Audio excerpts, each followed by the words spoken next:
Salutations bande de Yule, c'est le Don, j'espère que vous allez bien. Aujourd'hui on s'est donné rendez-vous pour parler de l'anime de One Piece, l'épisode 870 pour être précis, et avant toute chose inutile de vous dire que cet épisode était tout simplement énorme. Alors si vous êtes prêts, c'est parti. Et bon, à la base j'étais censé vous parler du film Dragon Ball Super Broly, et comme c'est la première fois que je parlerai d'un film, je pense bien marquer le coup, et faire une bonne grosse vidéo des familles. Allez, maintenant que ça c'est dit, on passe à l'essentiel, c'est parti. Donc dans cette vidéo on va analyser le combat comme il se doit, et à l'époque où le chapitre 895, donc le chapitre qui est adapté ici en animé, je n'avais pas encore commencé mon aventure YouTube à ce moment-là. Du coup je vais pouvoir en profiter pour donner mon avis sur le combat en lui-même. Et après avec les épisodes suivants, on fera une bonne grosse conclusion. A noter que le chapitre 895 avait pour particularité d'être principalement concentré sur le combat entre Luffy et Katakuri. Donc un chapitre avec 100% de combat, chose qui est extrêmement rare, et voire même exclusif à ce chapitre. Du coup Oda a tout simplement profité de ce moment pour concentrer toutes les meilleures idées dans un seul et même chapitre. Et inutile de vous dire que le combat en lui-même est extrêmement riche. À vrai dire, pour faire cette vidéo, j'ai dû faire de la recherche d'images, et sur les plusieurs fois où j'ai regardé, donc plusieurs fois l'animé et même un bon paquet de fois le chapitre, et ça restait à chaque fois très savoureux à regarder. Et donc cet animé, comme le chapitre, commence ni plus ni moins par la transformation de Luffy en Snake Man.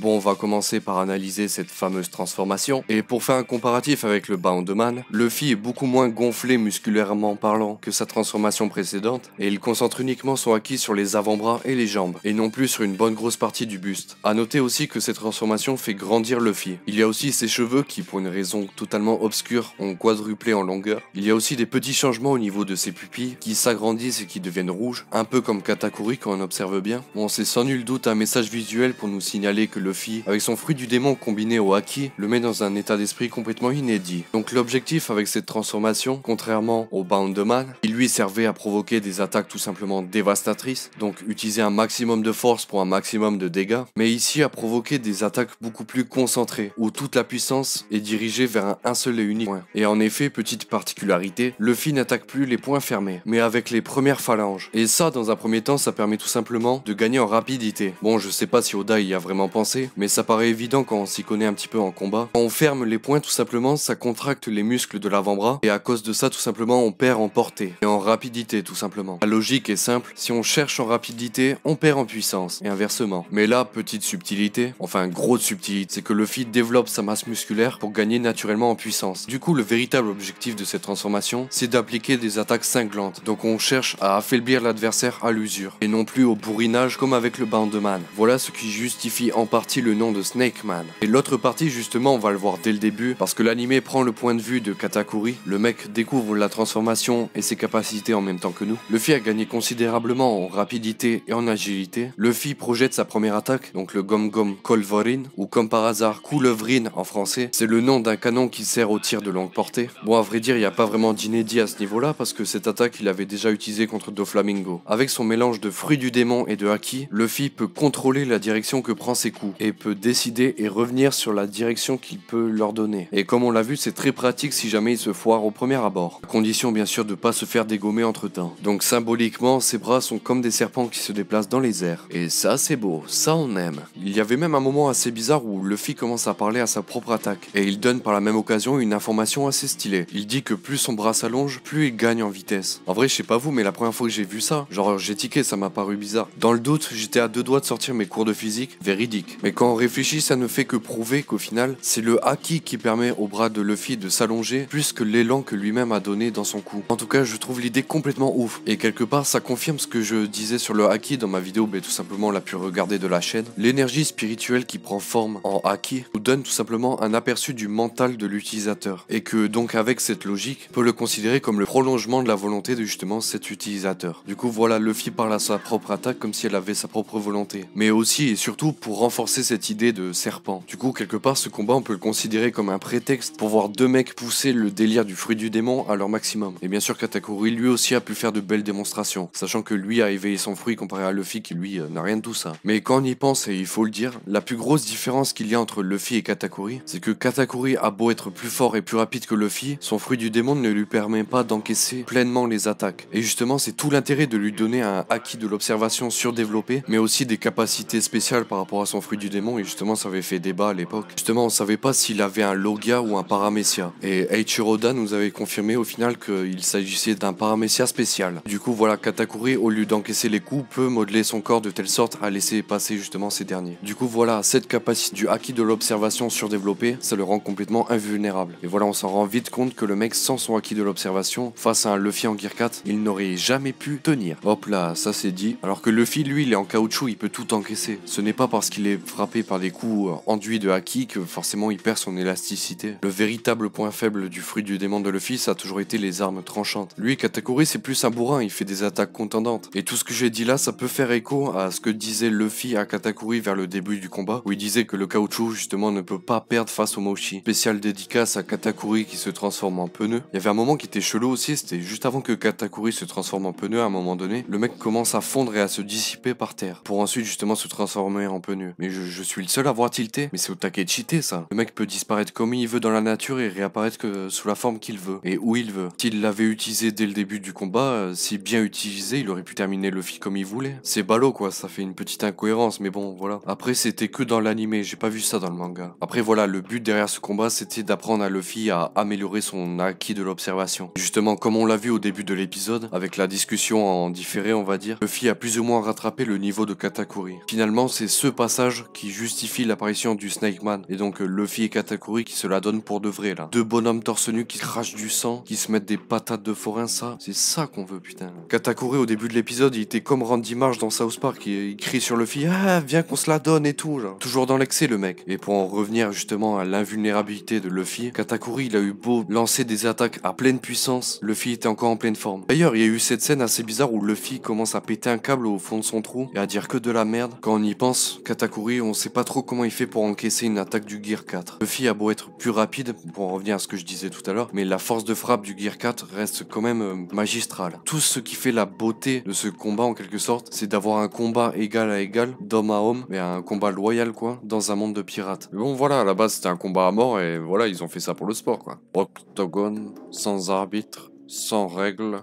lourd. Voilà, tout ça, c'était à peu près un concentré de toutes les réflexions que j'ai pu avoir par rapport à ce combat. Maintenant, on va pouvoir parler de l'animation et de la réalisation. Et c'est parti. Bon, j'aurais dû faire ça en début de vidéo, mais bon, voilà quoi, chacun ses priorités, tu sais. On est là pour parler du Snake Man ou quoi? S'il faut qu'on se la donne, on va se la donner, hein. Bon, bref, tout ça pour dire qu'à la réalisation, il y a Shinichiro Watanabe. C'est l'un des gus qui s'était occupé du film Gold. Et il était accompagné de Naotoshi Shida, qui lui s'était occupé de la première transformation de Luffy en Gear 4. C'est devenu sa marque de fabrique un peu en même temps, le Gear 4 il dépense un maximum de fumée, du coup ça correspond totalement à son style. Ça se voit que le mec pense plus comme un artiste que comme un vrai technicien. Et après pour ce qui est des autres animateurs, je ne connais pas leur nom, et à vrai dire c'est dommage parce que pour la majeure partie du combat c'était assez fluide et percutant. Globalement l'épisode est une pure réussite, et la chorégraphie du combat en elle-même aussi. Typiquement c'est ce genre de choré qu'on pourrait avoir pour un film. Vraiment techniquement ça fait le café, mais après visuellement c'est un poil en dessous. Et pour parler des musiques, basiquement c'est globalement ce qu'on a eu pour la transformation de Luffy en Gear 4 face à Doflamingo. Mais justement avec le combat avec Katakuri, il y a un bon nombre de thèmes qui sont apparus et qui pour le coup étaient vraiment pas mal. Notamment la musique qui passe lorsque Katakuri agrippe Luffy avec son attaque bizarre là. Et il y avait aussi cette musique qui passait lorsque Katakuri s'est énervé après que Luffy l'ait vu bouffer des donuts. Bon, c'était pas dans cet épisode mais ça m'avait marqué. Et après coup, pour parler de l'adaptation en elle-même, il y a eu quelques rajouts par rapport au manga. Notamment les phases avec Rayleigh qui étaient pour le coup bienvenues. Entre autres, elles ont servi à justifier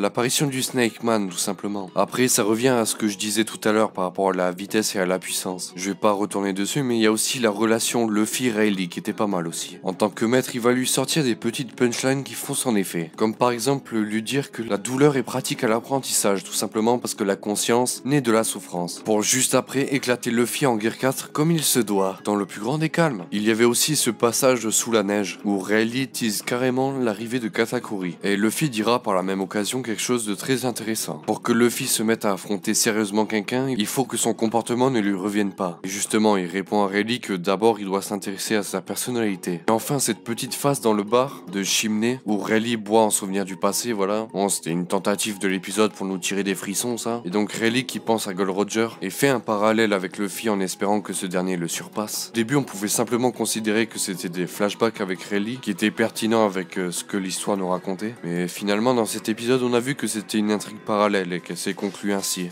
C'est fou, ils ont osé placer cette scène au beau milieu du climax, sans pitié. Et après, il y avait cette fameuse scène entre Sanji et Pudding. Bon, ok, ça faisait un petit peu tâche par rapport à la badasserie du combat, parce que c'était un peu cucu, mais bon, c'est important pour ce qui va suivre. Et bien évidemment, pour ceux qui ne regardent que l'animé, je vais éviter de vous spoiler. Hop, la petite prédiction du prochain épisode. Au tout début, il va se passer quelque chose. Je ne dis pas quoi, il va se passer quelque chose. Je dis ça, je dis rien. Bon, je pense que j'ai fait le tour de ce que j'avais à vous dire. Pour conclure vite fait, c'est une réussite, c'est beau, c'est fluide, il y a du contenu, on s'amuse, on rigole, on a des frissons. Il y avait de l'épique, il y avait de la badasserie, il y avait de la sueur, il y avait du sang et il y avait des larmes. C'est un épisode complet, il y a rien à dire de plus. Il y a tout plein de choses intéressantes qui risquent d'arriver dans les épisodes qui vont suivre, du coup peut-être que je ferai des vidéos dessus. Après on pourra faire une conclusion pour l'arc en entier et balayer d'un revers de la main toutes les sales polémiques qu'il y avait par rapport à cet arc. À l'avenir je risque de faire une vidéo sur le film Broly, ça c'est sûr. Vous savez ce qu'il vous reste à faire. Allez, c'était le Don